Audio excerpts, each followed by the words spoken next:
अपने शीश महलों में बैठे हुए सरकार के सांसद और मंत्री कह रहे हैं कि महंगाई कम हो रही है। संसद की कैंटीन से बाहर निकल करके एक चाय का कप खरीदिए, तब समझ में आएगा कि महंगाई कम हो रही है या बढ़ रही है। किसी एक दिन अपनी किसी मजदूर की तरह अपनी दिन भर की दिहाड़ी लेकर के बाजार जाइए और अपने बच्चों के लिए राशन खरीदिए, तब पता चलेगा कि महंगाई कम हो रही है या नहीं हो रही है। यहाँ बैठ करके बड़ी बड़ी बातें करना आसान है। ये चूनर धानी धानी भूल जाते, ये पुरवा की रवानी भूल जाते, जो आकर 4 दिन गांव में रहते तो सारी लंतरानी भूल जाते। सरकार ने नोटबंदी लगाकर देश की आम जनता की पूंजी टैक्स लगा करके छोटे व्यापारियों के कारोबार छीन लिए, पेपर लीक करवा करके युवाओं की आंखों से नौकरी के सपने छीन लिए, अग्निवीर लाकर देश के जवानों की उम्मीदें छीन ली, बुलडोजर लगाकर लोगों के आशियाने छीन लिए, महंगाई लाकर देश की जनता की थाली से निवाले छीन लिए। चाय से शुरू हुई थी सरकार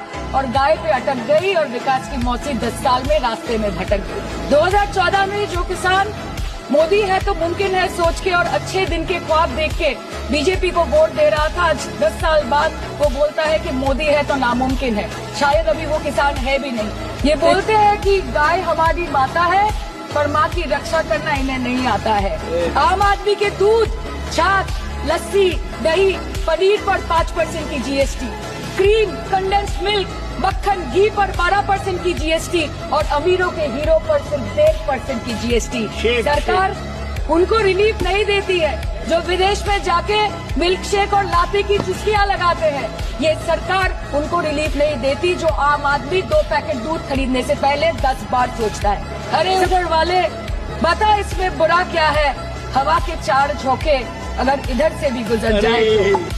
अडानी की दलाली करने वाली सरकार हमसे सवाल कर रही है। नरेंद्र मोदी का दोस्त अडानी बांग्लादेश को बिजली सप्लाई करता है, गली गली में शोर है, नरेंद्र मोदी चोर है। गाय काटने वाली कंपनी से चंदा लेने वाले लोग मेरे ऊपर सवाल उठा रहे हैं। अगर जेल वेल की बात करोगे ना, जिस दिन सत्ता परिवर्तन होगा एक भी आदमी बाहर नहीं दिखेगा। ऐसी बातें मत करो, ये धमकी देने की बातें मत करो। एक बात याद रखना, ये देश बाबा साहब के संविधान से चलेगा, किसी मोदी और अमित शाह के फरमान से नहीं चलेगा। भाजपाइयों को जब दर्शन करना होता है तो ये मस्जिद में भगवान का दर्शन करने जाते हैं, मस्जिद में मंदिर खोद रहे हैं पूरे देश के अंदर।